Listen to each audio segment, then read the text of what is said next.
नीतीश कुमार और सुशील मोदी की सरकार में बिहार ने विकास में छलांग लगाई और अपराध का ग्राफ शून्य तक ले गए। जब भी भाजपा से बात की जाती है अपराध को लेकर कि अब आप ही के सरकार की रिपोर्ट कर रही है कि अपराध के मामले में बिहार अब आगे बढ़ रहा है, यहाँ भी तो आप 15 साल पुराना गीत गाने लगते हैं कि भाई लालू जी के समय में ये होता था। अरे भाई उनको जनता ने हरा दिया।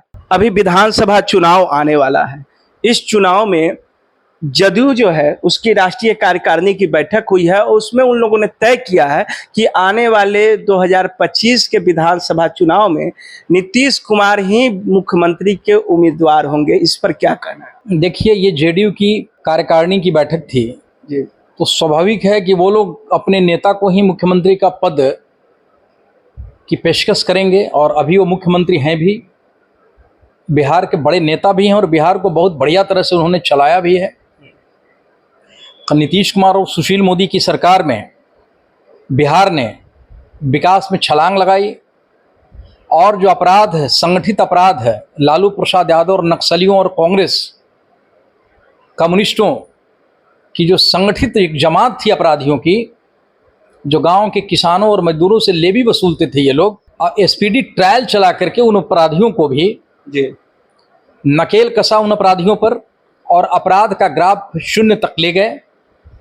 तो स्वाभाविक है अब तो ये हम लोगों को भी मिल बैठ आप कह रहे हैं कि नीतीश कुमार के नेतृत्व में बिहार का ग्राफ शून्य पर चला गया, लेकिन भारत सरकार का ही जो आंकड़ा आता है और उसमें बताया जाता है कि बिहार अपराध के मामले में बहुत ऊंचे स्थान पर है। यहाँ बहुत ज्यादा अपराध हो रहा है। ये भारत सरकार की रिपोर्ट अभी थोड़ा सा बढ़ा है 1-2% जी, लेकिन आप याद करिए वो दिन जब लालू प्रसाद यादव और राबड़ी देवी की सरकार थी जी, जब लगता था कि हम हिंदुस्तान और पाकिस्तान के बॉर्डर पर हैं, नक्सलियों की सेना आती थी सैकड़ों की संख्या में राइफल बंदूक लेकर के, और जो हल चलाते हुए किसान होते थे, भैंस या गाय चलाते हुए किसान जो होते थे, उनको वो लोग जबरदस्ती लेके चले जाते थे। या कोई किसान खेत में जब जाता था उसको वो लोग कैद कर लेते थे, किडनैप कर लेते थे और फिर उससे फिरौती मांगते थे। और उसकी राइफल तो लोग मंगवा ही लेते थे, 1-2 लाख रुपया ऊपर से लेते थे उस जमाने में। एक चीज आपसे हम जानना चाहेंगे, जब भी भाजपा से बात की जाती है अपराध को लेकर कि अब आप ही के सरकार की रिपोर्ट कर रही है कि अपराध के मामले में बिहार अब आगे बढ़ रहा है, यहाँ भी तो आप 15 साल पुराना गीत गाने लगते हैं कि भाई लालू जी के समय में ये होता था। अरे भाई उनको जनता ने हरा दिया। अब आपकी सरकार आई है, आप 15 सालों से सरकार में है, तो आप बताइए ना कि आप कैसे कंट्रोल कर रहे हैं। जीरो तो नहीं है। आप नीतीश कुमार जी कभी आपके साथ रहते हैं तो बहुत अच्छे हैं, लेकिन जब वो चले जाते हैं तो आप विश्वासघात रैली करते हैं, कहते हैं कि इनके डीएनए में खराबी है। तो उस समय में डीएनए खराब रहता है, जब आपके साथ आते हैं तो डीएनए बढ़िया हो जाता है।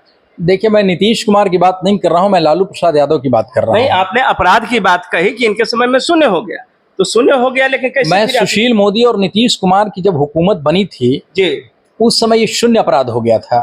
1-2% अपराध बढ़ा होगा। स्वाभाविक है कि व्यक्तिगत झगड़े, आपसी रंजिश, वो तो कभी खत्म नहीं होगा। हाँ, बस उसमें हुआ होगा, लेकिन कुल मिलाकर के पुराने जमाने को अगर हम देखें तो अपराध बहुत कंट्रोल में है और देश के साथ देश के अन्य राज्यों के साथ हमारा प्रदेश भी विकास की पटरी पर दौड़ रहा है।